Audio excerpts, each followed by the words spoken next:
Il y a une chose que certains hommes savent faire. Pas tous. Certains. Ils savent vous faire sentir que vous êtes la personne la plus importante de leur vie.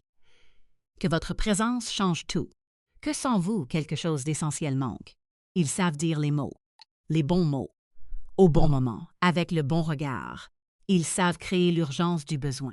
Cette sensation que si vous ne venez pas maintenant, si vous ne choisissez pas maintenant, quelque chose de précieux va se perdre. Ils savent faire ça. Et vous qui croyez en l'amour, vous qui avez grandi en croyant que quand quelqu'un a besoin de vous de cette façon, on répond. On répond avec tout ce qu'on a, même si ça coûte. Même si ça coûte beaucoup. Même si ça coûte tout. Fatoumata Bah avait tout quitté. Son travail, son appartement, ses amis, sa ville. Elle avait suivi, avec la certitude des gens qui croient vraiment, qui ne font pas les choses à moitié, qui, quand ils choisissent, choisissent complètement. Et le jour où elle n'avait plus rien, le jour où le travail était parti et l'appartement n'était plus le sien et la ville était celle d'un autre et les économies étaient épuisées, elle avait appelé 1 fois, 2 fois, 10 fois. Il ne répondait plus. Fatoumata était de Conakry, la deuxième enfant d'un médecin pharmacien, des parents qui travaillaient, qui avaient les pieds sur terre, qui aimaient leurs enfants avec la façon pratique des gens qui savent que l'amour sans discernement peut faire autant de dégâts que l'absence d'amour. Fatoumata avait grandi avec ça. Le discernement, ou elle croyait avoir grandi avec ça. Elle avait fait des études de communication. Elle travaillait dans une agence de publicité à Conakry depuis 6 ans. Elle aimait son travail.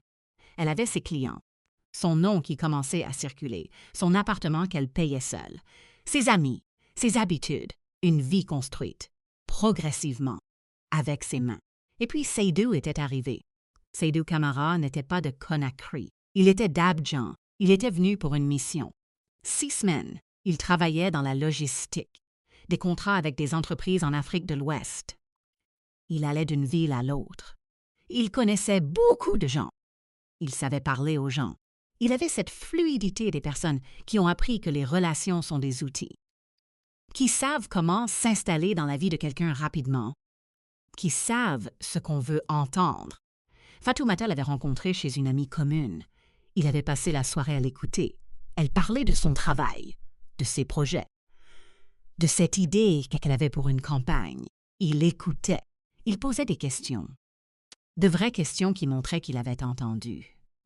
Elle était rentrée chez elle ce soir-là avec quelque chose, cette chose légère et sérieuse à la fois qu'on ressent rarement. Elle avait dit à son ami le lendemain, « Il est différent ».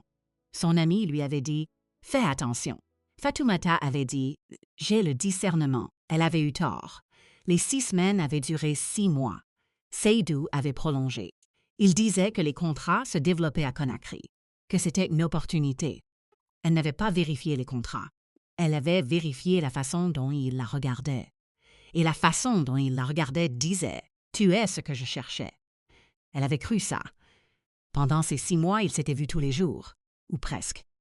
Elle connaissait son café, ses horaires, la façon dont elle aimait que les choses se passent. Il s'y adaptait, toujours, avec une souplesse qui semblait venir de l'amour, qui venait peut-être de l'habitude de s'adapter à n'importe quelle situation. Elle ne savait pas encore. Elle croyait à l'amour. La demande était venue au bout de 8 mois. Il devait rentrer à Abidjan. Les contrats se terminaient à Conakry. Il avait dit « Je ne veux pas te perdre ». Elle avait dit « Je ne veux pas te perdre non plus ». Il avait dit « Viens avec moi ». Elle avait dit « Viens avec toi ». Il avait dit « J'ai un appartement, un vrai, grand. Tu pourras travailler à Abidjan. La publicité, il y a tout à Abidjan. Plus qu'ici. Tu progresseras plus vite. » Elle avait pensé. Elle avait dit « Mon travail ici ». Il avait dit « Tu trouveras mieux là-bas. Avec ce que tu sais faire, en 1 semaine, tu as du travail. » Elle avait pensé encore. Elle avait dit « Mes amis ». Il avait dit « Tu te feras de nouvelles amies. Et tes amis ici, tu peux les voir. On revient, on voyage. » Elle avait dit « Mon appartement ». Il avait dit « Tu n'as plus besoin d'un appartement seul. Tu viens chez moi.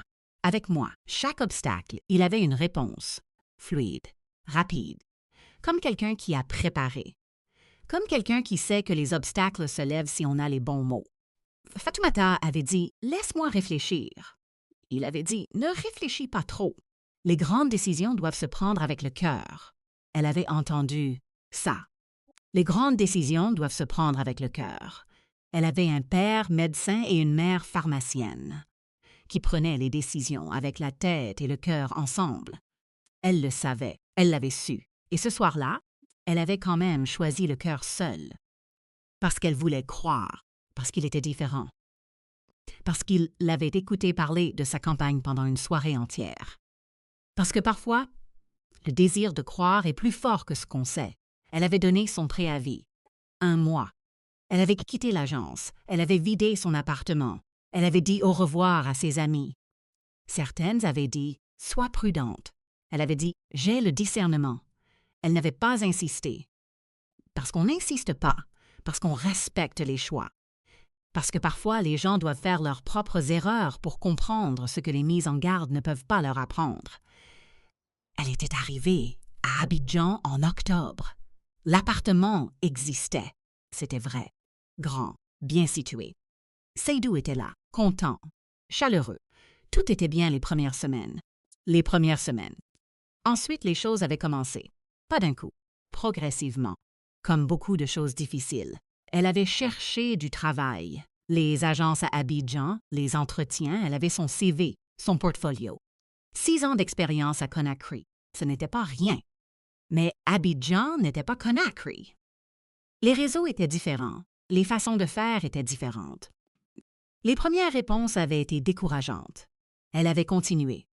2e mois, 3e mois, toujours chez Seydou, avec l'argent de ses économies, qui diminuait. Elle avait dit à Seydou, « J'ai besoin que tu m'aides à avoir des contacts. » Il avait dit, « Je vais demander. » Il avait demandé. Rien de concret n'avait suivi. Elle avait dit, « Tu connais des gens dans la communication. » Il avait dit, « Pas vraiment dans ce secteur. » Elle avait dit, « Tu m'avais dit que je trouverais en 1 semaine. » Il avait dit, « Je pensais que c'était plus facile. » Les marchés sont difficiles. Et puis quelque chose dans la façon dont il répondait avait changé. Pas les mots, le ton. Comme quelqu'un qui commence à s'impatienter d'une situation qu'il n'avait pas prévu de durer. Comme quelqu'un qui avait dit « Viens avec moi dans l'élan d'un moment » et qui maintenant vivait avec les conséquences de ce moment et qui n'avait peut-être pas prévu toutes les conséquences, ou peut-être qu'il les avait prévues, et qu'il avait décidé qu'elles ne le concernaient pas. Elle ne savait pas encore lequel des deux. Elle allait savoir. Le 4e mois, ses économies étaient proches de 0. Elle avait dit à Seydou, « J'ai besoin d'argent pour les transports. » Pour les entretiens, il avait donné, un peu. Avec une façon de donner qui disait « Je te donne, mais je compte. » Elle avait ressenti ça. Ce calcul dans le geste. Elle avait dit merci. Elle était sortie pour un entretien. Elle était rentrée. Il n'était pas là. Il n'était pas rentré ce soir. Il avait envoyé un message tard. Il disait « Avec des amis. » Rentre pas ce soir. Elle avait lu le message. Elle avait regardé l'appartement, grand, bien situé, qui n'était pas le sien, dont les clés étaient les siennes provisoirement. En vertu d'une relation qui avait commencé à se fracturer sans qu'elle sache exactement quand, elle avait appelé une amie de Conakry, Mariama, qui avait dit « Tu vas bien ?» Elle avait dit « Non ». Mariama avait dit « Je viens ». Elle avait dit « Tu ne peux pas venir pour ça ». Mariama avait dit « Je peux venir pour n'importe quoi. Dis-moi quand tu as besoin. » Elle avait dit « Pas encore. Laisse-moi encore un peu. » Elle voulait s'ésayer encore, pas pour lui, pour elle, pour ne pas admettre trop vite que le discernement qu'elle croyait avoir, elle ne l'avait pas eu. Le 5e mois était le mois de la vérité. Elle avait trouvé une opportunité, pas dans une agence, une mission freelance, courte, mais réelle, pour une marque qui cherchait quelqu'un pour une campagne. Elle avait travaillé, nuit et jour. Elle avait rendu quelque chose de bien. La marque avait dit « On vous rappelle pour d'autres missions ». Elle avait eu un peu d'argent, pas beaucoup. Ouah! Mais elle avait eu quelque chose, et avec quelque chose était revenu, une direction, une façon de voir. Elle avait dit à Seydou « J'ai trouvé quelque chose. Freelance. Ça va peut-être me permettre de commencer à construire ici. » Seydou avait dit « C'est bien. » Mais le ton disait autre chose. Le ton disait « Maintenant que tu as de l'argent, on va parler d'autre chose. » Il avait dit « Fatoumata. On doit parler de la situation. » Elle avait dit « Quelle situation ?» Il avait dit Je pensais que tu t'intégrerais plus vite, que tu trouverais rapidement. Ça fait 5 mois. » Elle l'avait regardé. Elle avait dit « Tu m'as dit 1 semaine. » Il avait dit « Je pensais. » Je ne savais pas que le marché était comme ça. Elle avait dit « Et maintenant? » Il avait dit « Je pense qu'on devrait peut-être revoir comment les choses fonctionnent ici. » Il n'avait pas dit clairement. Il tournait. Elle l'avait regardé. Elle avait dit « Dis-moi clairement ce que tu penses. » Il avait dit « Peut-être que tu pourrais chercher ton propre espace. Tu as ta mission maintenant. Tu peux commencer à t'organiser. Ton propre espace. » Elle avait entendu ces mots, dans un appartement qui n'était pas le sien, dans une ville qui n'était pas la sienne, sans son travail de 6 ans, sans ses amis, sans son appartement de Conakry. Ton propre espace.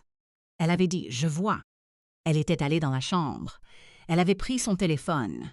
Elle avait appelé Mariama. Elle avait dit « Tu m'avais dit quand j'ai besoin. » Mariama avait dit « Oui ». Elle avait dit « J'ai besoin ». Mariama avait dit « Je viens samedi ». Ce que Mariama avait trouvé le samedi, elle ne l'avait pas dit tout de suite. Elle avait regardé. Elle avait écouté. Et le dimanche matin, Seydou sortit. Elle avait dit « Fatoumata, je dois te dire quelque chose. » Fatoumata avait dit « Dis-moi ».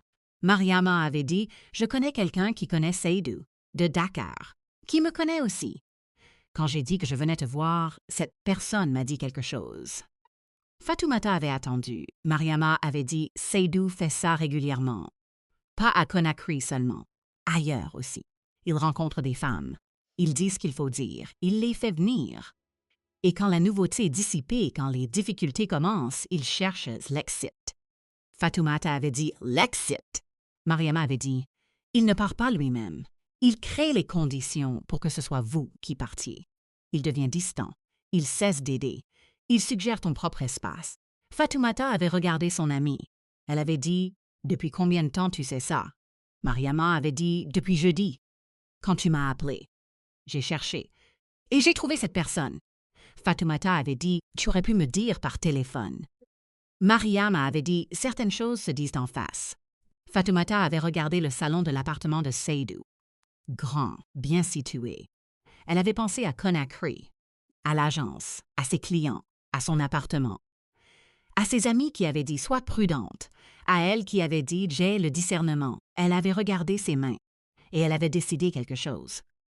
Pas de la colère, une décision.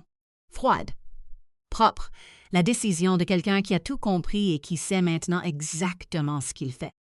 Elle n'avait pas confronté Seydou. Elle n'avait pas crié. Elle n'avait pas attendu ses explications. Elle avait fait quelque chose de plus simple. Elle avait cherché. Elle avait appelé des agences de Conakry, son ancienne directrice d'abord, qui avait dit « Fatoumata, on t'attendait. Quand tu rentres, elle avait dit « bientôt ». Elle avait appelé 2 agences d'Abidjan aussi, avec le portfolio de sa mission freelance. Une avait répondu positivement, avec une proposition. Pas le poste idéal, mais un poste dans la même ville, qui lui donnerait un revenu.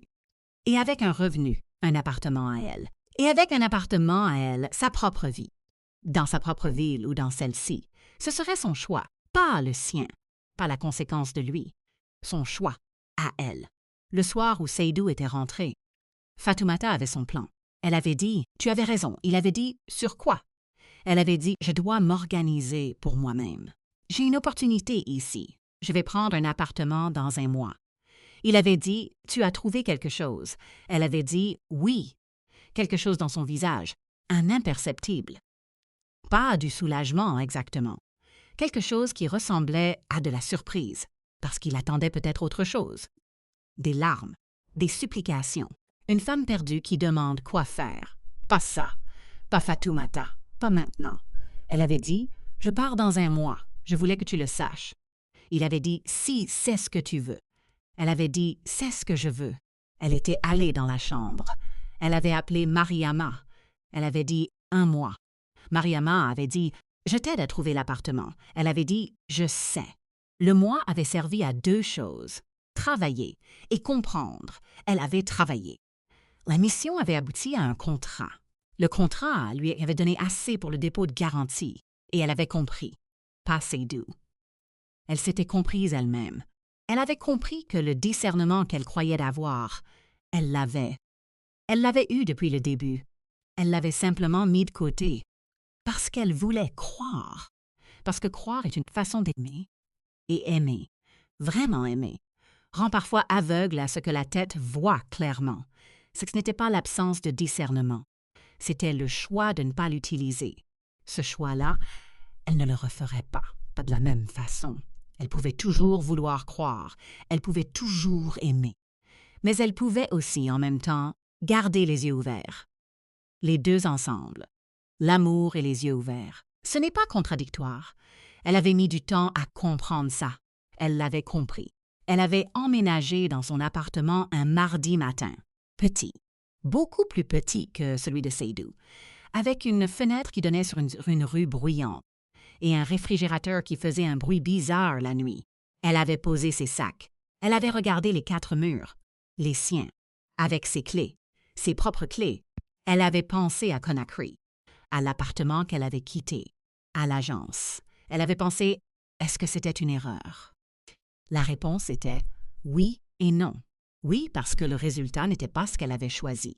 Non, parce que ce qu'elle avait maintenant, cette clarté sur elle-même, elle ne l'aurait peut-être pas eu autrement. Certaines choses ne s'apprennent que par le coup. Pas parce que c'est juste, parce que c'est réel. Et les choses réelles coûtent quelque chose. Elle avait ouvert la fenêtre. Le bruit de la rue était entré. Elle avait laissé entrer. Ce n'était pas Conakry, mais c'était une fenêtre, la sienne. Et une fenêtre à soi, ça suffit pour commencer. Ce qui était arrivé ensuite, Fatoumata ne l'avait pas planifié. Elle avait travaillé. Le contrat avait tenu. D'autres avaient suivi. Abidjan finalement lui avait ouvert des portes, pas comme Seydou l'avait promis, en 1 mois, mais comme la réalité les ouvre, progressivement, sur le mérite, sur le travail, sur la façon dont un portfolio se construit. Un client à la fois. Une campagne à la fois. Elle avait reconstruit à Abidjan ce qu'elle avait construit à Conakry. Non pas pareil, différent, plus vaste, avec des clients que Conakry n'aurait pas pu lui donner, avec un réseau qu'elle avait construit elle-même, pas par quelqu'un, elle-même. Au bout de 2 ans, elle avait appelé son ancienne directrice à Conakry, qui avait dit « Tu reviens quand ?»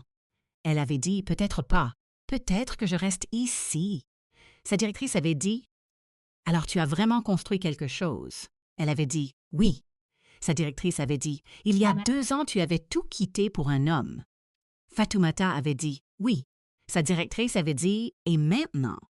Fatoumata avait dit « Maintenant, j'ai tout construit pour moi. » Sa directrice avait ri. Fatoumata avait ri aussi, pas parce que c'était drôle, parce que c'était vrai. Et la vérité, quand elle arrive après le long chemin, ça mérite un rire. Elle n'avait jamais reçu d'appel de Seydou. Après le déménagement, rien. Comme si elle avait cessé d'exister quand elle avait trouvé sa propre porte. Elle n'avait pas appelé non plus. Pas par amertume, parce qu'il n'y avait rien à dire. Les gens qui n'ont pas répondu au téléphone le jour où vous n'aviez plus rien, ces gens-là n'ont généralement rien à ajouter. Ils ont déjà dit ce qu'ils avaient à dire. Avec leur silence. L'histoire nous enseigne 5 choses. Premièrement, ne quittez jamais tout pour quelqu'un qui ne quitte rien pour vous. Seydou n'a rien quitté. Il avait son appartement, son travail, son réseau, ses habitudes. Il vous invitait dans sa vie déjà construite. Vous arriviez en abandonnant la vôtre. Cette asymétrie est un signe. Quand vous êtes la seule à faire des sacrifices, regardez qui de l'autre côté est prêt à en faire autant. Si la réponse est personne, la réponse vous dit tout. Yes. Deuxièmement, les grandes décisions se prennent avec la tête et le cœur ensemble. Pas l'un sans l'autre. Fatoumata avait le discernement. Elle avait choisi de ne pas l'utiliser parce qu'elle voulait croire. Le désir de croire est légitime, c'est humain. Mais il doit coexister avec le regard honnête, aimer et garder les yeux ouverts en même temps. Ce n'est pas contradictoire, c'est la sagesse. Troisièmement, les amis qui disent « sois prudente » ont souvent raison. Pas toujours, mais souvent. Et quand elles ont raison, ce n'est pas pour vous empêcher d'aimer. C'est parce qu'elles vous voient de l'extérieur, avec des yeux qui ne sont pas dans l'histoire. Écoutez celles qui disent « sois prudente », pas pour arrêter, pour regarder ce qu'elles voient, et décider ensuite avec toutes les informations. Quatrièmement, quand tout s'effondre, commencez par ce que vous savez faire. Fatoumata n'avait plus rien. Elle avait son métier. Elle avait son portfolio. Elle avait 6 ans d'expérience. Elle avait appelé son ancienne directrice. Elle avait cherché une mission freelance. Elle était repartie de ce qu'elle savait faire. Quoi qu'il arrive que vous savez faire vous appartient. Personne ne peut vous le prendre. C'est votre fondation. Revenez-y toujours. 5e, et c'est le plus important, Dieu transforme les erreurs en route. Fatoumata avait quitté Conakry pour un homme. Elle avait perdu son travail, son appartement, ses économies. Et elle s'était retrouvée à Abidjan, avec une petite fenêtre sur une rue bruyante, et un réfrigérateur bruyant, et sa propre clé. Et depuis cette petite fenêtre, elle avait construit quelque chose que Conakry n'aurait peut-être pas pu lui donner. Dieu n'a pas planifié Seydou, mais il a utilisé Seydou, comme il utilise tout. Les erreurs, les mauvais choix, les promesses non tenues, les téléphones qui ne répondent plus. Il prend tout ça et il en fait une route vers quelque chose de plus grand, de plus vrai, de plus vôtre. Faites confiance à la route même quand elle commence par une erreur, surtout quand elle commence par une erreur. Parce que les routes qui commencent par une erreur, quand elles arrivent quelque part de vrai, elles arrivent plus solidement. Parce qu'on sait ce que ça a coûté. Et on ne gaspille pas ce qui a coûté quelque chose. La fenêtre que vous ouvrez vous-même vaut 1000 portes qu'on vous a ouvertes. Toujours. Si cette histoire vous a touché, partagez-la avec quelqu'un qui en a besoin aujourd'hui. Abonnez-vous à notre chaîne et activez la cloche pour ne jamais manquer une histoire. Que Dieu vous bénisse. À très bientôt pour la prochaine histoire.